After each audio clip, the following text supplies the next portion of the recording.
Government, Unit 5, Liberty and Justice for All. We're going to start a look at this unit with looking at Chapter 13, Constitutional Freedoms. Our chapter objectives. In the first section, we will discuss constitutional rights, and we'll discuss the constitutional rights and the importance of the nationalization of the Bill of Rights, also known as incorporation.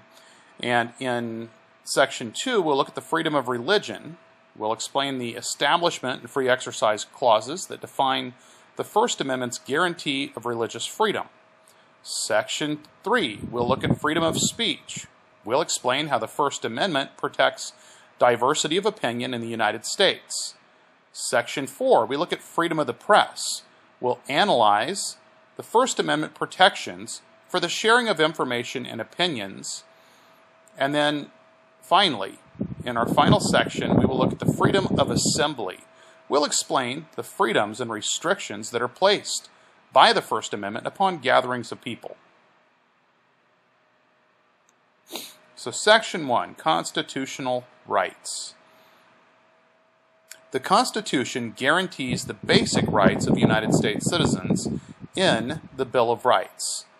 Today, the Bill of Rights protects the rights of individuals not only from the actions of the federal government, but also from the actions of state and local governments as well. The Bill of Rights was intended to protect against the actions of the federal government. A process called incorporation extended the Bill of Rights to all levels of government. The 14th Amendment, added in 1868, paved the way for a major expansion of individual rights by the Due Process Clause, which the Supreme Court rulings have interpreted as applying to all levels of government. The Supreme Court's interpretation of the 14th Amendment nationalized the Bill of Rights, thus giving citizens in every part of the United States the same basic rights. The incorporation of the Bill of Rights has meant that in practice, citizens who believe state and local governments have denied them their constitutional rights can take their cases to federal courts, including the Supreme Court.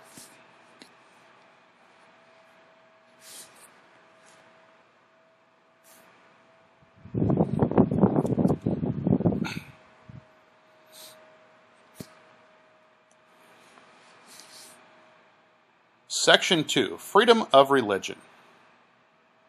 The Establishment Clause. This clause forbids Congress from passing legislation to establish a single religion for the United States. The First Amendment's guarantee of the free exercise of religion forbids Congress from passing laws limiting the practice of religion. In practice, religion is important to public life in the United States, and defining separation between church and state has been difficult. Establishment Clause cases often involve religion and education. Since the Everson ruling in 1947, the court has ruled some forms of state aid to parochial or religious schools constitutional, but has rejected others. The court has ruled state aid to parochial schools constitutional if the aid has a clear, non-religious purpose, if its main effect is neither to advance nor inhibit religion, if it avoids excessive government entanglement with religion. The court has allowed release time for religious instruction during the school day if the instruction is provided away from the public schools.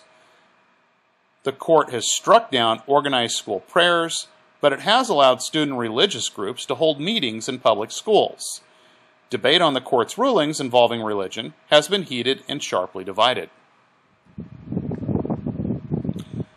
The court also has established that states cannot ban the teaching of evolution in public schools or require the teaching of creationism. Other interpretations of the Establishment Clause have involved Christmas nativity displays in public places and prayers at government meetings. The Free Exercise Clause. The Supreme Court makes an important distinction between religious belief and practice. Religious freedom cannot justify behavior or practices that violate laws protecting the health, safety, or morals of the community. Amish parents could not be forced to send their children to public school beyond the 8th grade. Children of Jehovah's Witnesses could not be required to salute the flag in the classroom.